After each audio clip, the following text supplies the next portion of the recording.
Hello, welcome to Gardener's World. Now, even though the weather isn't brilliant, there's no doubt about it, it does feel like the holiday season. Nevertheless, there are lots of jobs to do, and there's no doubt that summer is gently slipping away. So it's important to relish every second of it. This week, Carol goes to Dorset to revel in the sheer artistry of water lilies. And it's these beautiful flowers which inspired some of the most celebrated paintings in the world. And we have another masterpiece. This one is a wall garden in North Yorkshire. It's a perfect example of how to create a grand display in a small space. Any art, and gardening is an art, then I think that's what it's about, blowing people's minds or blowing them out of their seats.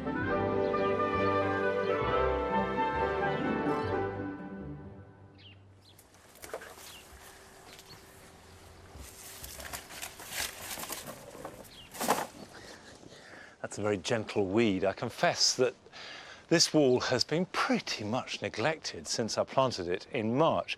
It's a wall that I hadn't used for 20 years, and it's a pity because it's a west-facing wall, very handsome, and the perfect background for a whole range of plants, particularly because west-facing walls, as well as being quite warm, tend to be wetter than others, and dryness at the feet of a wall is a problem. So if you're planting against the base of a wall, do remember to water. Now, what I've looked for here was to get a combination of plants that will give me flowers from spring right through to autumn. And I've used roses and clematis to that effect. So we've got a clematis here, Alba luxurians, little delicate flowers, slightly tinged with mauve, which are lovely, and coming into their own, and they'll go on flowering for another month or so. There's a rose new dawn, which is a really good old favourite, and rightly so. You have this lovely flower which will go on from June into October or even November, and almost evergreen leaves. In time, that will cover the whole of that area and work with the clematis. Another clematis here, which is John Huxtable, rather larger flowers. That's been going now for about 3 weeks.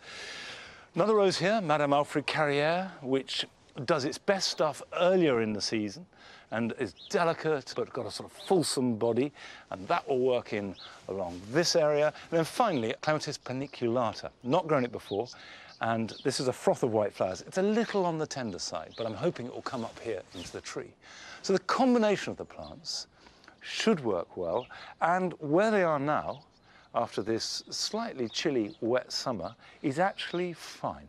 They're doing exactly what I hoped they would.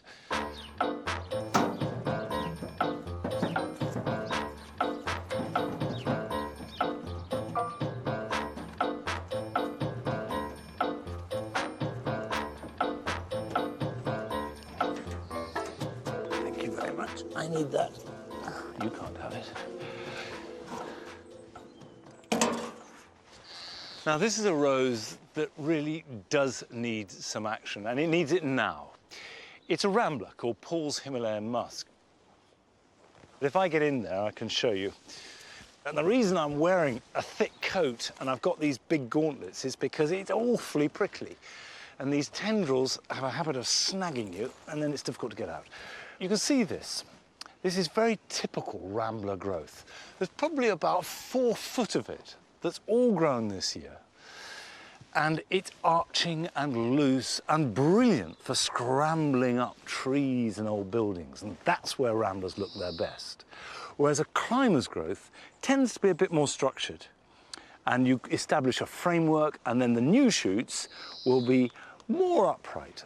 So rambler, lots of small flowers, produced once, usually in July, and then that's it. Whereas climbers tend to have bigger flowers, and many of them will go on flowering all summer.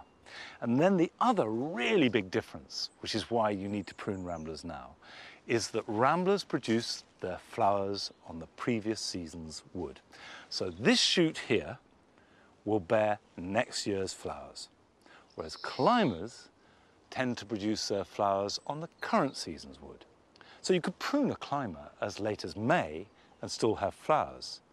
Prune a rambler any later than August, and you may be cutting off next year's flowers. However, having said that, I don't want to be spiked every time I come in the border. I need to restrain this thing. Ow!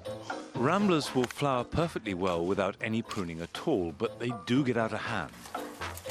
Pruning, as soon as they finish flowering, allows the new growth, which will produce next year's flowers, time to ripen. Look at that. This is all this year's growth. And if you've got a pergola or a fence, I suggest looking at a climber before a rambler. They're more easily constrained, and in fact, they're better for it. But if you've got a rambler, and they are glorious, now is the time to prune it if you're going to. Doesn't need it, but you may well want to stop it spiking you every time you pass. Do it this weekend. Get on with it. Now, if you're not pruning this weekend and you fancy a day off in the garden, then visiting another garden is the next best thing. And the RHS, as well as having its major gardens, has 147 partner gardens. In fact, it's got another 23 abroad too. And we went along to North Yorkshire to visit one of them, which is a town garden that unfolds to reveal a vast array of treasures.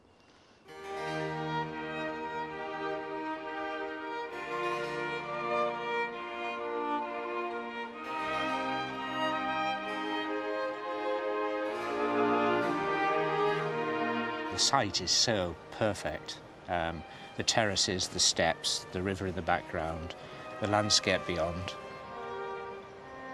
People might think, well, it's about 1/3 of an acre, that's not a very big garden. But in fact, we've probably got as much stuff in the garden, as much interest, as many gardens which are 10 acres.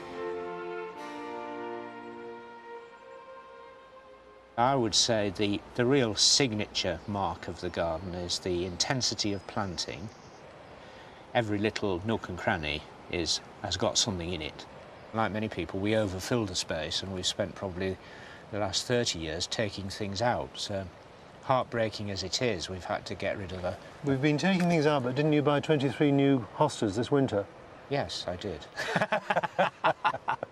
That's my passion.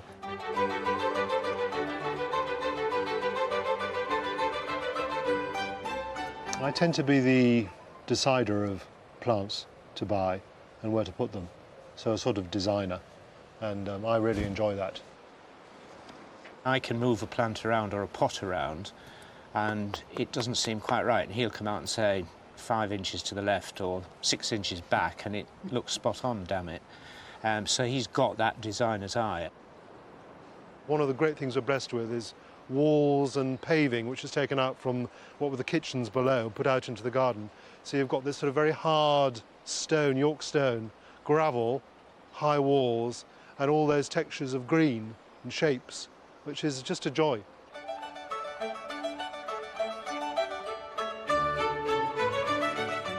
Austin's the doer. Once they're in, he looks after them. He's very much a sort of tender of plants. This is Comtesse de Bouchard, and it's going around these lovely campanulas, which are standing up beautifully this morning, and the clematis is finding its own way up a natural support there, look, which is rather fun. And the great thing about this technique is that instead of it being on artificial trellis work, it's just falling around naturally, and it will flower all over this area. This kind of slightly anarchic approach would irritate lots of people, I think, enormously. To keep it looking natural is a complete artifice, and you've got to really, there's a lot of work. You don't want it to look perfect, but you don't want it to be running away with you and on top of you. We're maybe rather old-fashioned. Our style is almost an Edwardian style of just exuberance and roses and very full and crazy. The top roses for me would be, I think, Maygold, which is on the balcony of the garden. It's actually planted at ground level, but it's right up onto the balcony. It's disease-free, almost. The flowers are beautiful in the bud. It's beautiful when it opens. Secondly, I would have to say probably the centrepiece of the garden is Rosa Helenae, which is a Himalayan climber. It's huge, and it almost dominates the gardens. And then the scent fills the garden. Scent fills the garden. Early July, yeah. First half of July. because of the walls and because of the aspect, which is south-southeast, the perfume of the garden on a warm, still day is just mind-blowing. We've often, you know, thought, let's have a 20-acre garden, and now I think, thank God, we've got a third of an acre. But I call this a glorified window box. I don't really want 15 more acres whilst he's doing his Sudoku and I'm working on the garden. Several years ago, a nun came to the door and said, "Is this your garden?" "Yes." "Oh, it's just wonderful. I feel anointed all over with holy oils." I said, time to go back to the convent, sister. But hopefully it gives people that sense of uplift. Yeah, she'd been wowed. She'd been completely wowed, which is really what I said we were trying to aim to do with people, is to blow them away.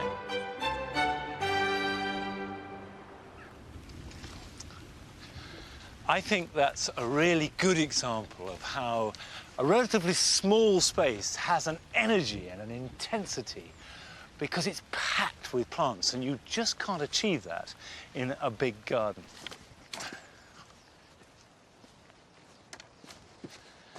Talk to any vegetable grower and the first thing they'll tell you is what a hard year it's been, how difficult it's been with this weather. But the truth is, you deal with the weather you're given. There's nothing you can do about it. However, the runner beans have loved the weather.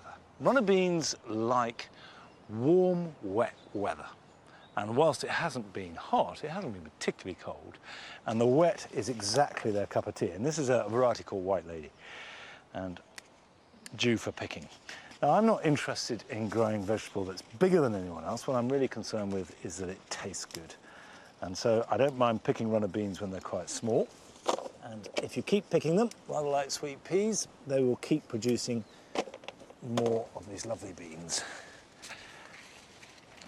These were plants raised indoors and planted out.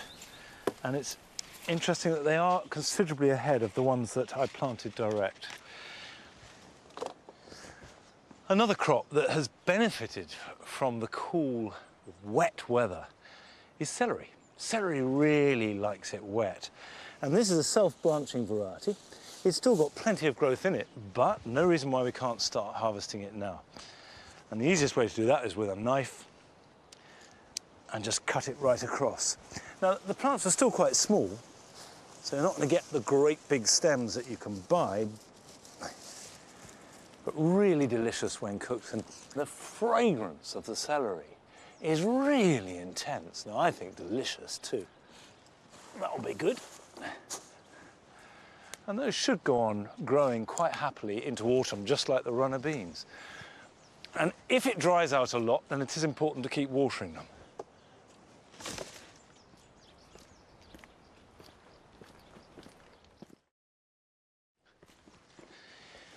You can see these tomato leaves are all rolled up like that, and it's much worse nearer the door. And as you come down the greenhouse, you get less and less of it, and that's because it's caused by temperature fluctuations.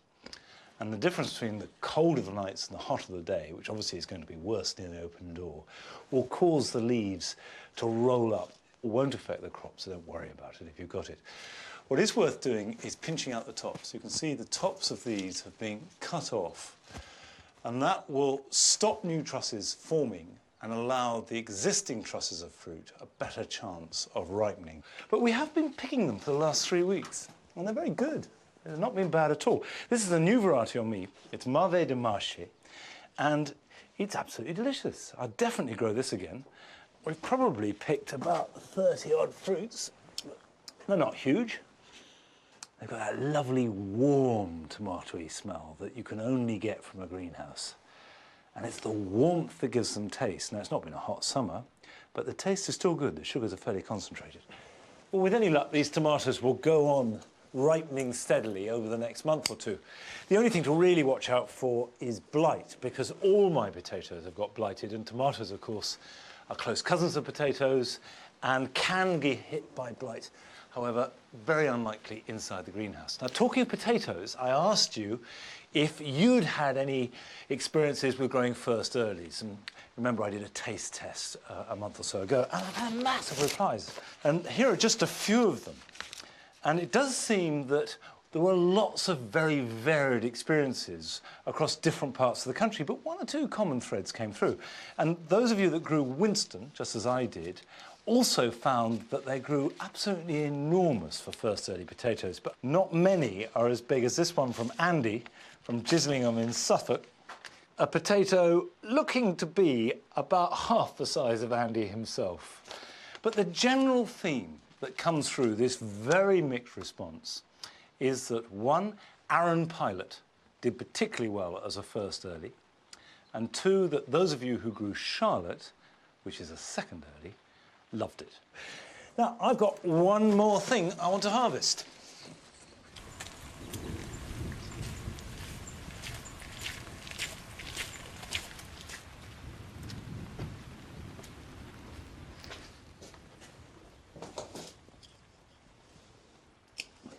This is a small variety of cucumber called La Diva, and it proves to be a perfect size. I grow cucumbers in pots and have done so for the last few years with great success. It's really no trouble at all. The secret of cucumbers is they like as much warmth as you can give them and as much moisture and richness as well. These are large pots that I've had for years and years, and they're half filled with garden compost, half with potting compost. And I water these at least once a day, and if it's at all warm, twice a day. A really good soak. And they thrive. And by the way, I like hot cucumber too. You just cut it into four, fry it in a bit of butter for a few minutes, so it's just got a little bit crispy on the outside, add some cream, salt and pepper, some chopped parsley or mint or whatever herbs you've got to hand, and it's absolutely delicious.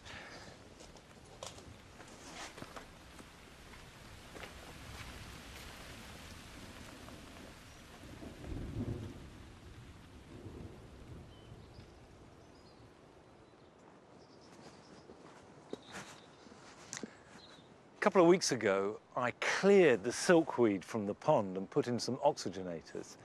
And I'm pleased with the way that it's reacted. There's a little bit of weed back, but that's because I left some in. I just didn't manage to get it all out.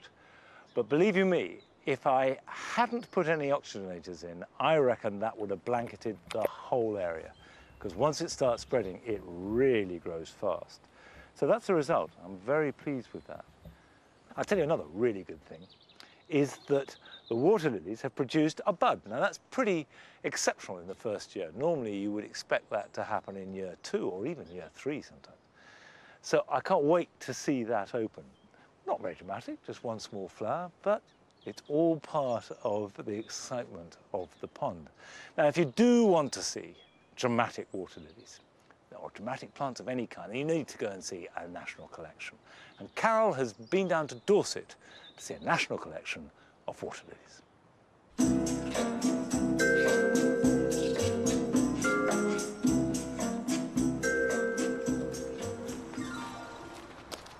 So far in this series, I've been looking at wildflowers who've got their roots firmly in the ground, terrestrial plants.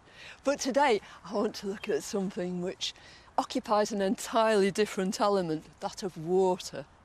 It's the water lilies, Nymphaeaceae. They take their name from the Greek word for nymphia, a water nymph, a mythological creature who lived in rivers, streams, ponds, lakes. And it's these beautiful flowers which inspired some of the most celebrated paintings in the world. Claude Monet's Les Nymphaeas, the water lilies. Of course, his water lilies were in his pools and ponds at Giverny. They were cultivated varieties, but those lilies, and all our water lilies, have their roots firmly in the wild.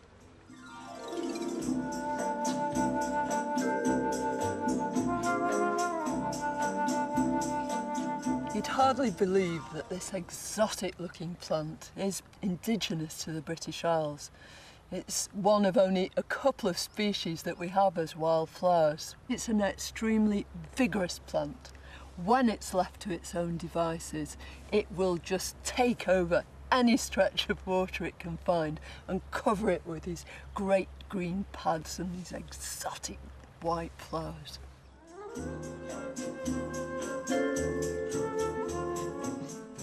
Think of water lilies and you imagine a whole array of colours that goes far beyond yellow and white. This is down to the life's work of one passionate Frenchman. Joseph Marliak devoted his life to the water lily. Using wild species as his starting point, he developed and hybridised over 110 new cultivars in a kaleidoscopic range of colour. Here at Bennett's Water Garden, Jonathan Bennett knows all about how this incredible colour range was developed. So what did he start off with then? I believe he started off with the wild white Alba water lily. Yeah. And he also imported the Mexicana yellow from South America. Right. And I think that was the magic ingredient because the plants that he got together there were capable of producing seed in the climate that he brought them together in, which is in the south of France. Yeah. Lovely warm climate. Look at this, isn't this beautiful? Yeah. And you must love them too, Jonathan. Yes, I mean, I've been working with them for so many years now, but Yeah. if you have to throw the plant away because it's in the wrong place, it's a weed, you still have to save the flower and pop it in water because it'll carry on opening for a few more days, and such a beautiful thing. There you go.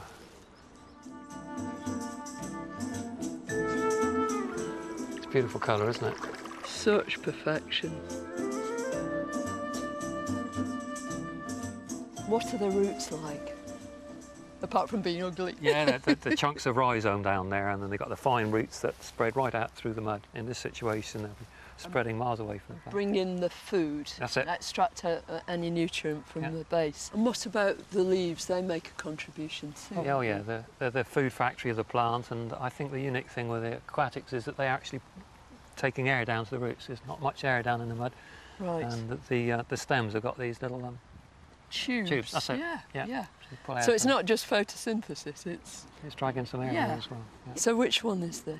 This is a Marliak one too? It is, yeah, this one's called Herman, Right. and it's almost brilliant white, and it's grown for the, well, I think the unique thing is about the star shape of the flowers and those lovely apple green leaves. Something tells me this is a special favourite It of is, yours. yeah, I've got this one in my garden pond at home. Oh, well, that's a really good recommendation. Yeah. When you've got the pick of how many? Oh yeah, about 180 varieties. Oh, is yeah, that all? That's right, yeah.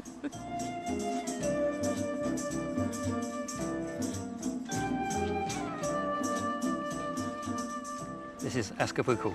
Escabucal, what a lovely name. It's difficult to say. It's a slow grower, Yeah. and it doesn't produce many side shoots. Right. So therefore it won't fill the pond up so quickly.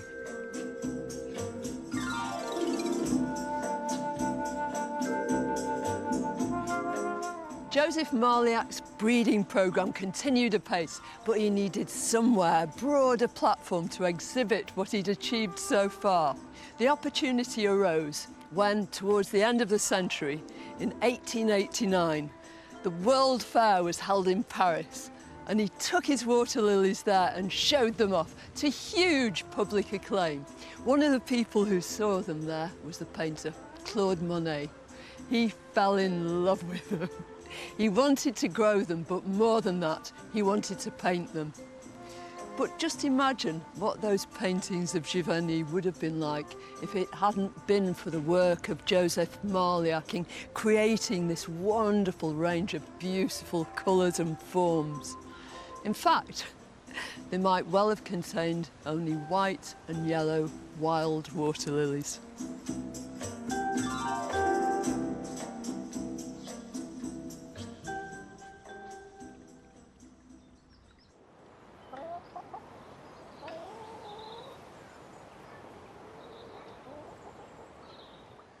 When I planted these water lilies, I set them up on layers of bricks because the idea is to have the water lily foliage just sitting on the surface. And if you've got deep water and a short plant, that's obviously not going to happen. You put them on the bottom and it's completely submerged. So by jacking it up, that gives it a chance to get the maximum light And then as they grow, you can lower them down.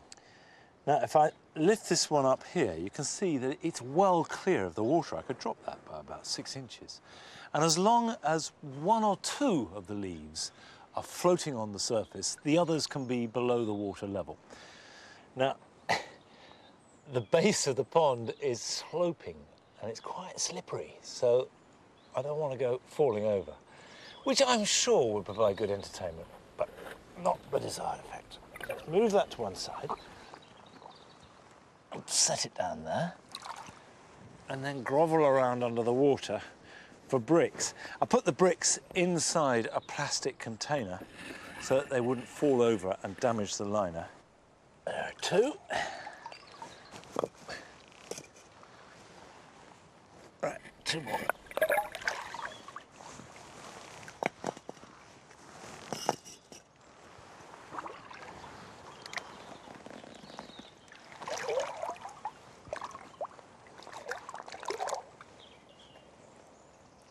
Right. See, that leaf is floating on the surface, as is that one, and just about that one. So that's perfect. Still 1 brick to take out, and then it'll be sitting on the bottom. And I don't have to do that this year. This can stay all winter if need be, if they don't grow any more. But that now will encourage it to grow more and get more established and to spread out. Now, I'm going to move that one as well, but if you don't have a pond, here's some jobs you can still be getting on with this weekend.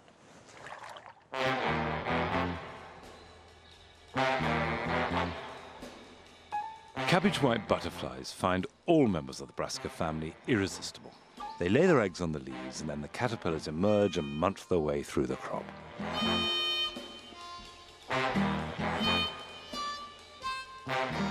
Now, I deal with this by checking the plants daily, removing any eggs or caterpillars which start out tiny but grow very fast.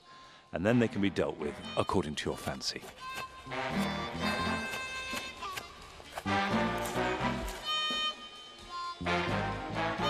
It's been a funny old year for sweet peas, but they are still flowering.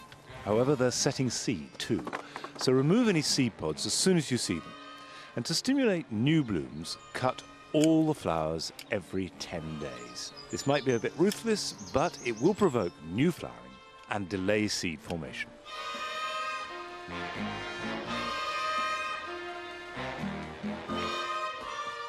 It's surprising how much moisture a full-grown plant can lose in a container at this time of year, particularly if it's in a terracotta pot. And if you're planning to go away, it's a good idea either to get someone to come in and water them for you, or to move them to a shady place. And gathering them together in a group will also help conserve moisture.